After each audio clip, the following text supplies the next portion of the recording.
karag-karag, welcome back to my vlog. Isang magandang gabi sa inyong lahat mula dito sa Lasak City. Kita nyo naman sa ating menopausal destruction look. Ito yung figura pagkatapos mong maglabadami ng maraming labahan.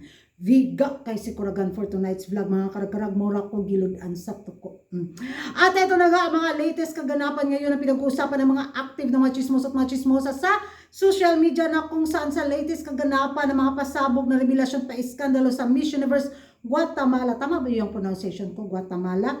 If I'm wrong, correct me. Comment down below. Ganon. So, kaninang umaga ko pa talaga to siya nabalitaan. Kaso hinintay ko talaga kasi nga paglalabas yung chika, paglalabas yung chismis, agad may response na mga kabilang side at ang organisasyon, di ba?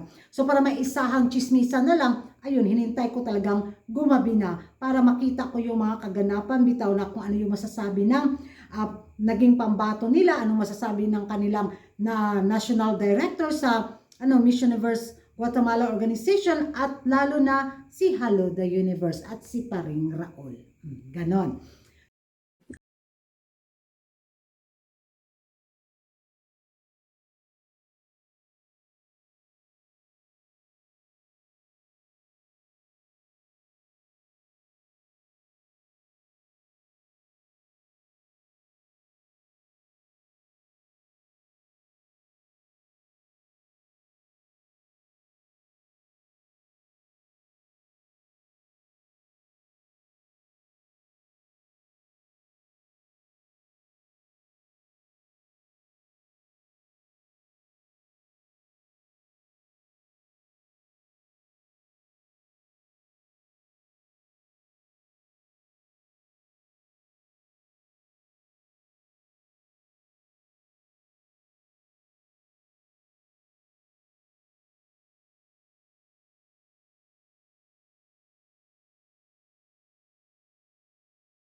Na rin yung mga latest na pa-interview din niya na hindi siya aware na nabuntis nga siya, at ang dami mga explanation na nangyayari, at isa dito na nagsinungaling sa kanya ang Miss Universe Guatemala Organization na pwede pala siyang lumaban sa Miss Universe pageant kahit buntis siya, dahil allow naman daw sa Miss Universe Organization na lumaban ka kahit buntis. Pero si Frankie na gumawa ng isang hindi naman kabrutal-brutal na sexy scene sa kanyang karera, ayun, hinindihan.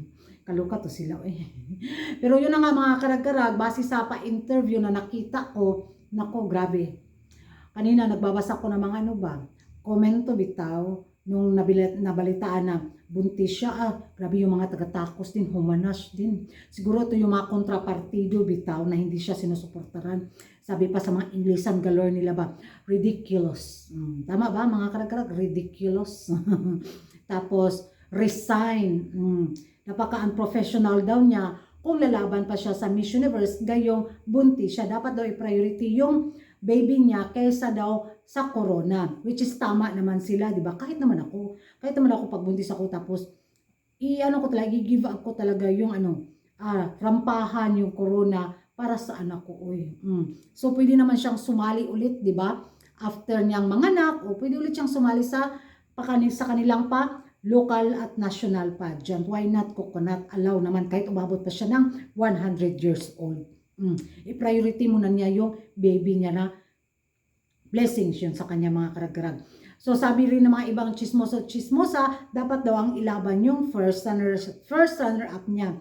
So totoo naman, na in-appoint na nga ng Miss Universe Guatemala Organization yung first runner-up niya na ipapadala at ibala sa kanya sa Mexico sa darating na Miss Universe 2024 ngayong November 16. So ang naano lang talaga, sumama lang ang loob nitong nabuntis na kandidata na pambato nila kasi nagsinungaling ang kanilang organisasyon sa kanya. Ayun. Ay, pag drama dayo, ay, buntis na ka dahil, buntis na. Pahinga muna at asikasuhin ang baby. Yun yung magiging reaksyon ko mga karag-karag. Kaysa lumaban siya doon, di ba? At sobrang pagod yung katawan niya, baka dahilan pa na, ano ba, ano bitaw, madisgrasya siya o hindi natin alam. So, safety first yung dapat niyang unahin.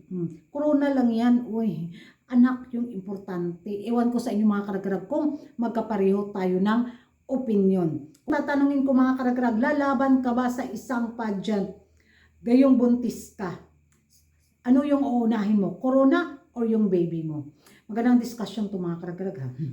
And thank you for watching. See you in my next vlog. Don't forget to like and subscribe to my YouTube channel, Kuragan Karag. And good night everyone.